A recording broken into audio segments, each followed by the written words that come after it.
The Advancing Man. What I have said in the last chapter applies as well to the professional man and the wage earner as to the man who is engaged in mercantile business. No matter whether you are a physician, a teacher, or a clergyman, if you can give increase of life to others and make them sensible of the fact, they will be attracted to you and you will get rich.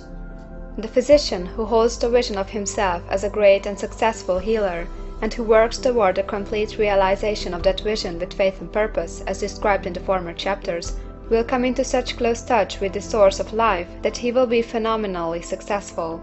Patients will come to him in throngs. No one has a greater opportunity to carry into effect the teaching of this book than the practitioner of medicine.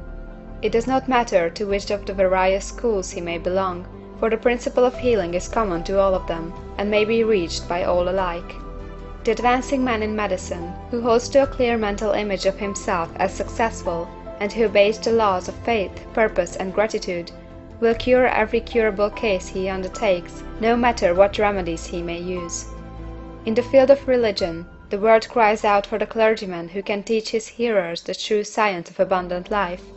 He who masters the details of the science of getting rich, together with allied sciences of being well, of being great, and of winning love, and who teaches these details from the pulpit, will never lack for a congregation.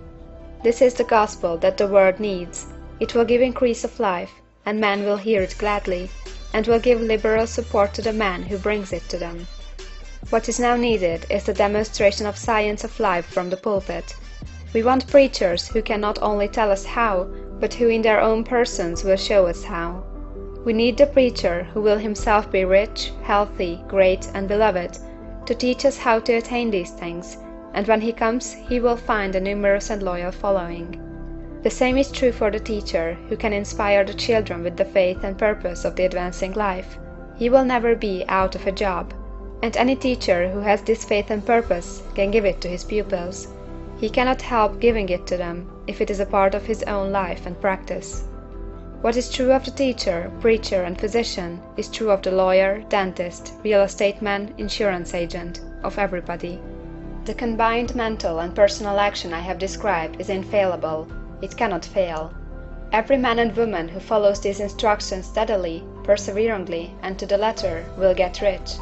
The law of the increase of life is as mathematically certain in its operation as the law of gravitation. Getting rich is an exact science. The wage earner will find this as true of his case as of any of the others mentioned. Do not feel that you have no chance to get rich because you are working where there is no visible opportunity for advancement, where wages are small and the cost of living high. Form your clear mental vision of what you want, and begin to act with faith and purpose. Do all the work you can do every day, and do each piece of work in a perfectly successful manner. Put the power of success and the purpose to get rich into everything that you do. But do not do this merely with the idea of currying favor with your employer, in the hope that he, or those above you, will see your good work and advance you. It is not likely that they will do so. The man who is merely a good workman, filling his place to the very best of his ability, and satisfied with that, is valuable to his employer, and it is not to the employer's interest to promote him. He is worth more where he is. To secure advancement, something more is necessary than to be too large for your place. The man who is certain to advance is the one who is too big for his place, and who has a clear concept of what he wants to be, who knows that he can become what he wants to be, and who is determined to be what he wants to be. Do not try to more than fill your present place with the view of pleasing your employer. Do it with the idea of advancing yourself. Hold the faith and purpose of increase during work hours, after work hours, and before work hours.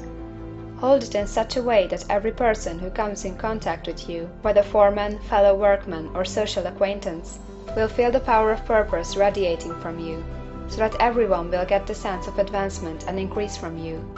Men will be attracted to you, and if there is no possibility for advancement in your present job, you will very soon see an opportunity to take another job. There is a power which never fails to present opportunity to the advancing man who is moving in obedience to law. God cannot help helping you if you act in a certain way.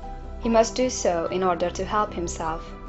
There is nothing in your circumstances or the industrial situation that can keep you down.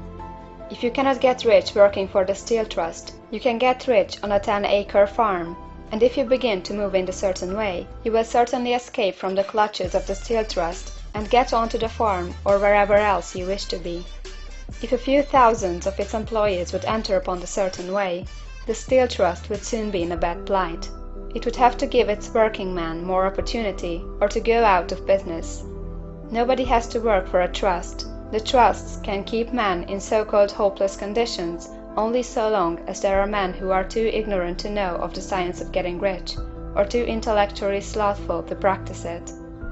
Begin this way of thinking and acting, and your faith and purpose will make you quick to see any opportunity to better your condition. Such opportunities will speedily come, for the Supreme, working in all, and working for you, will bring them before you. Do not wait for an opportunity to be all that you want to be. When an opportunity to be more than you are now is presented, and you feel impelled toward it, take it. It will be the first step toward a greater opportunity. There is no such thing possible in this universe as the lack of opportunities for the man who is living the advancing life. It is inherent in the constitution of the cosmos that all things shall be for him and work together for his good, and he must certainly get rich if he acts and thinks in the certain way. So let wage-earning men and women study this book with great care, and enter with confidence upon the course of action it prescribes. It will not fail.